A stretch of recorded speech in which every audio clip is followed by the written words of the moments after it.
大家好，我是邱斌，我还在河北禹州。前2天我们去看了一个古堡村落，非常有意思啊。今天也是来看一座古堡，就在我身后。一眼看这样的古堡，就跟我们之前看到的有点类似，它是一座纯粹的军事防御古堡，跟河西走廊看到的都差不多啊。这座古堡呢，历史也比较悠久，有600多年，大概是明朝朱元璋那个时期修建的。我在网上查资料的时候看到，这个古堡当年呢被人掘地3尺，一直传说里面埋葬了一大批宝藏，不知道真的是否如此啊？现在我们就去这个古堡里面看一看。古堡就在前面，从这里看的话，高度差不多可能有8米到10米啊，这算是我见过比较高的古堡了。600多年的历史还能保存这么完整，挺不容易的。这个古堡呢，还有一个比较大的特色，就是从空中看，我们可以说是一个三角形，也可以说是一个心形。说心形的占多数，这个在我们看到这么多古堡之中啊，还是比较少见的，可以说应该是独一无二的。古堡我们在河西走廊看到很多，那这座古堡的结构用料可能跟河西走廊是一样的，因为总体这一块也是属于这种黄土或者说戈壁滩一样的。在河西走廊我们看到很多，这个古堡的位置啊选择的是非常好。你看我们现在是站在高处，旁边呢是不是有点像平原一样的？那么站在这个地方呢，易守难攻，而且呢视线很好。如果说有人站在这个古堡上面呢，能够看到周边的情况。我们现在可以看到这下面呢是有很多农田，那么在500-600年前这一块呢还不一定有呢，对不对？并且这个地方我感觉还有点跟陕西的关中很相像。关中的话一般是有一个圆嘛，就是相对来说比地面高一点，这里也是如此。古堡在这个相当于悬崖边，然后在古堡旁边我们还可以看到很多黄土建筑，那就是有村落了。这些呢都是古堡的一些附属建筑。因为这种单纯的军事防御古堡旁边呢还是有建筑的，要不然在古堡里面的人是没有生活。我们从航拍的画面明显可以看到，这个古堡的面积不是太大，当时呢可能就是有几十个人在这里防守。那么说到这个古堡呢，我们就得说一下明朝的那种制度，因为本身这个古堡就是明朝建立的。我们之前在河西走廊也说过，明朝的那个军事制度是卫所制度，下面有千户百户，而且他们实行的是属于世袭制。你父亲在这里当兵，那么你儿子或者你孙子也基本上就是在这一块。战时是士兵，闲时呢就是农民，自己种地，自己自给自足，从而说他们当时呢在古堡旁边一般呢就是有一个古堡村落，在长城沿线都是如此啊。我们看到这里属于一个防御的，而明朝的那个长城非常长，它一直都有人值守，那值守肯定是一大家子都在这一边，那么上面是长城，下面就是村落。那我们看了一下周边，这里也是一样的。这个在唐朝那边可以称之为府兵制，大概都是这种方式啊。因为如果说按照明朝那种国力，他要养全国的部队全部靠中央财政就不行，因为本身明朝的财政确实是不多，像这一块的那个墙都不是太高，1米多，我估计应该都是当时那个古堡的附属建筑。那时时刻刻有人在那里值守，那平时他们训练可能也就是在这一块，远一点呢就是他们的村落。这个地方在明朝的时候属于纯粹的军事防御作用，那么碰到战乱的时候呢，又是防止土匪。那最有意思的是，这个地方有一段时间还就真变成了土匪的盘踞之地。这个跟我们在山西看到的很多山寨一样，一开始呢是地主士绅乡绅修建为了躲避土匪的，然后等到战乱的时候，土匪就把这里盘踞了。这里也是一样的，土匪占据了，他就把周边搜刮的财宝啊可能就藏在这里，因为他们的财宝一直都在说这个地方有。今天来这边参观的人很多，还在飞无人机。在村头还是村尾这里又发现庙宇和戏台了，这跟我们前2天看的那个古堡村落是一样的。基本上在这些北方的村落啊，一般都有庙，都有戏台。这个一看历史也是非常悠久的。你看，在远处呢，还能看到很多夯土的那个院墙。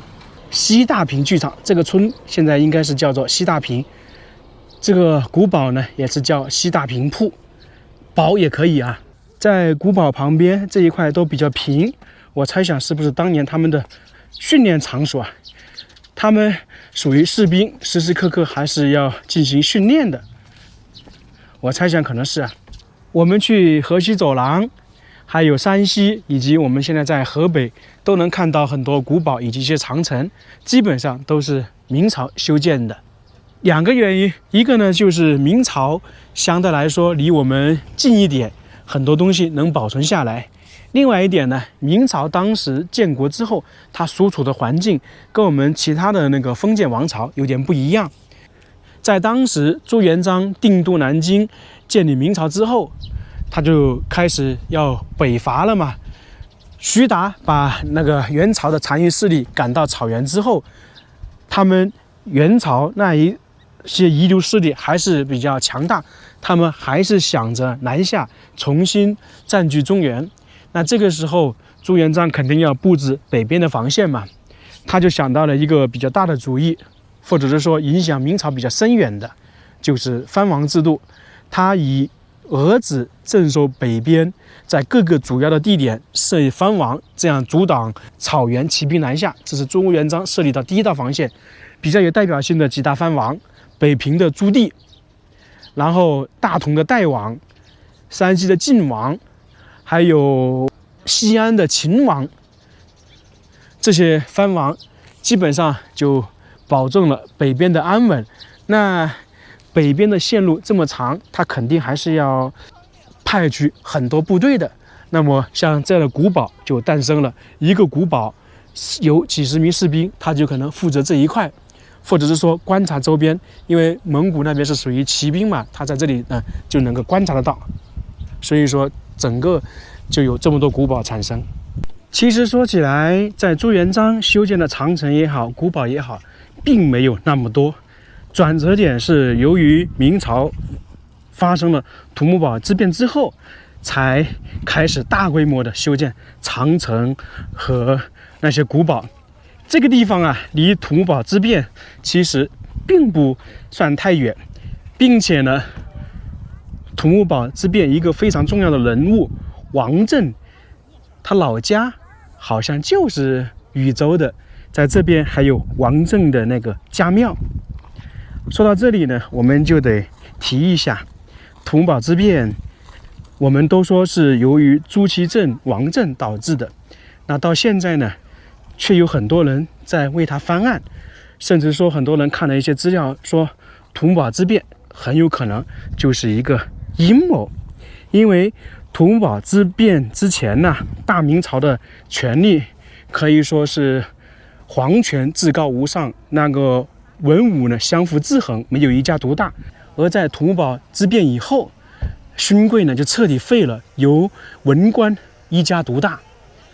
后面明朝好几位皇帝想把那个军权呢从文官手上拿回来，但是都失败了，并且呢那些皇帝还莫名其妙的死亡了。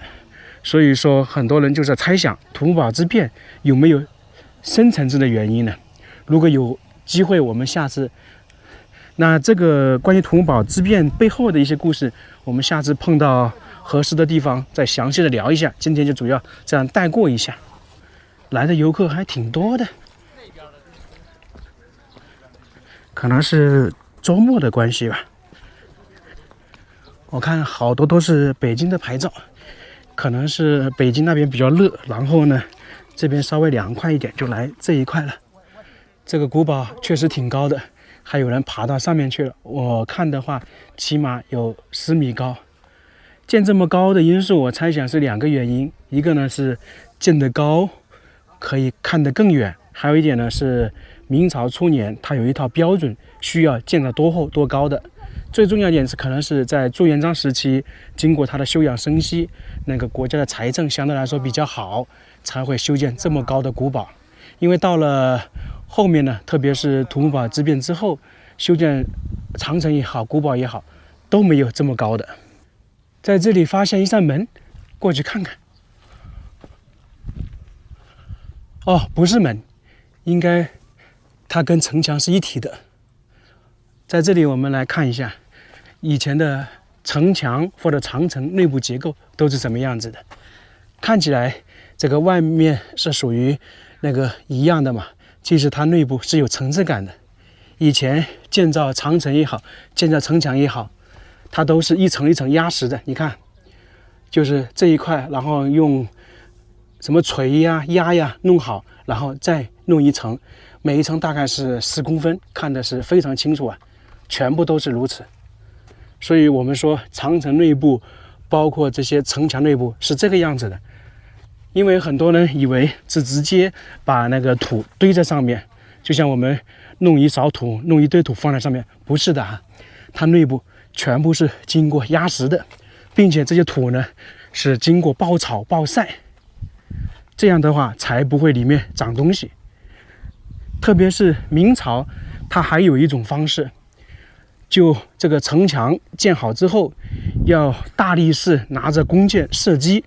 如果弓箭插到城墙，那就证明这个不合格，要反攻，并且呢，见到的人要受到处分。那如果用弓箭射击，箭掉落在下面，就合格了，是这样的。从而说，大家如果看到那些原始的长城和古堡，要知道它怎么建造的。在下面地上还能看到很多砖块，这个我猜想，在当时，这是不是进行过包砖呢？要不然不会保留这么多的。为什么包砖？我们也讲过很多次了，主要是由于张居正改革明朝的国家财政有钱了，从而呢，就是一些比较重要的地方都会进行包砖，长城啊，还有一些比较大的那个军事防御古堡等等。现在去里面走一走，这一边应该是为了大家观赏方便，弄了一条小道出来，这算是近距离了。这个下面都是自然的山体啊，以前我猜想可能都是不是没有道路啊？路口在那里，这个路口很适合打卡拍照，来这边的人基本都会这里留下纪念，特别是那些女孩子，站得远一点，感觉就像站在月亮上面。在这个大门上面都有很多裂缝了，这也是由于时间长的关系。我们现在仔细来看一看，这个门到底是原版的，还是后面人们为了通行弄出来的。这样仔细看的话，这个过洞应该是原本的，就是修建这座古堡军事城堡的时候就已经有一个通道了。毕竟当时驻守的人员士兵他也是要出入的，不可能翻越古堡。在这里也看得出来层次感是非常明显的，不过就是有很多裂缝，我感觉是不是加固一下好一点。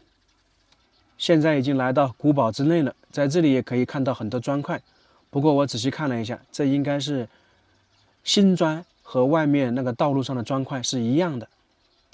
整个古堡的面积不算是太大，按照资料记载，在明朝的时候，这个古堡里面驻扎的士兵大概有60到80名左右。人数这么少，主要是由于这个古堡第一面积不大，第二呢是它的作用基本上跟长城沿线那些角楼或者烽火台类似，是起到观察警醒的作用。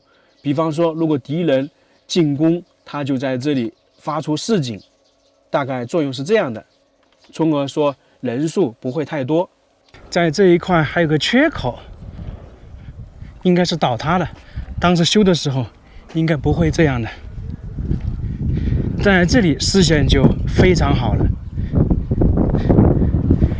整个这个古堡应该说只有刚才我们看的有门的那一块，就假门那一块是没有悬崖，其他都是悬崖的，从上面到下面可能有20-30米啊。我在想，它这一块看起来怎么有点像天然的缺口呢？你看这个城墙到下面这个外面是没有的，它难道全部倒塌了吗？大家觉得是不是本身它就留了一个缺口啊，在这一块好观察旁边的。不过呢，又不太像，因为有缺口在，敌人要攻击的话是比较容易的。我猜想可能还是由于时间的关系，或者是气候的原因，导致这一块倒塌了，应该是8、9不离十。这个古堡和明长城一样，在明朝是发挥了比较大的作用，而到了清朝之后，这些古堡和长城就没什么作用了。当时驻守在古堡以及长城的那士兵，可能就在附近定居下来，因为他们本身以前也是在那里生活嘛。那这些长城和古堡就慢慢的废弃了。废弃归废弃，但也不是一直没有人居住。后面碰到灾荒或者战乱时期，在这附近呢，也是有土匪的。他们土匪肯定要选择一个地方进行盘踞。我们在山西或者南方都能看到一些土匪山寨，这主要就是土匪他们也要选择一个地方易守难攻嘛。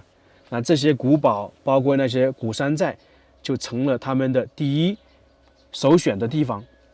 特别是这个地方在之前拍过一部影视剧，里面呢就是作为土匪头子老巢的所在地。